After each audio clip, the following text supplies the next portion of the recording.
मेड़ मां ख़बर ॾींदा हलूं त मेड़ भरिसां तिरड़ी मोहब्बत में फ़ाल मोरी गुज़िरियल केतिरी अरसे खां वठी ज़बूं हाल इलाइक़े वासियुनि पारां केतिराई दफ़ा एहतिजाज बावजूद मुलविस इदारे समेत कंहिं बि नोटिस न वरितो।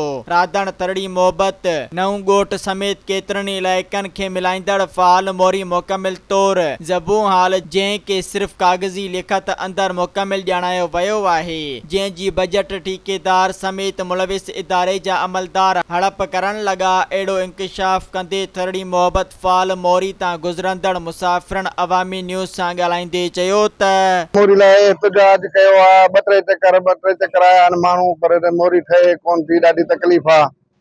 हिते ॿ टे चकर माण्हू किरिया आहिनि, उन जी ॿारनि सां को मोटरसाइकिल ते ॿारनि सां किरियो आहे पाणी में। को बि एहतिजाज कोन थो थिए, का बि अदालत कान्हे।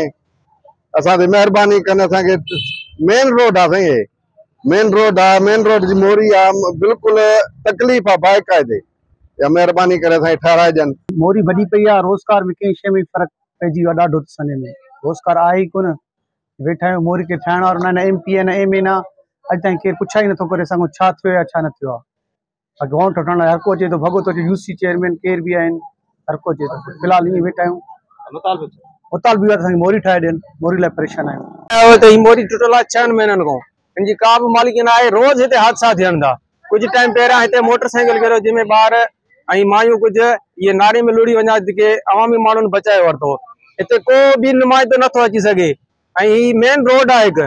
हिते मोरी ते घणेई नुक़सान थियनि था। हिते केर बि मालिकी करण वारो न आहे। हिते जल्द मां जल्द ही मोरी ठहिराई वञे। सवेल मायूं आयूं आहिनि, मर्द आया आहिनि, हिते किरिया आहिनि, जान छो आहे जेको हुते पहुचे थो उन कार किरिया, वरी उन माई मर्द किरिया, उन हिकिड़ो हमरा नारे में किरियो आहे। असांखे हुनजी हमरा जी चेल भॼी पई आहे, माई जो नंढड़ो ॿार हो, उहे किरी पिया। महिरबानी करे हिन मोरी खे ठाराईंदा। फिरो था मसइलो थो अचणु वञे, रस्तो सही न आहे।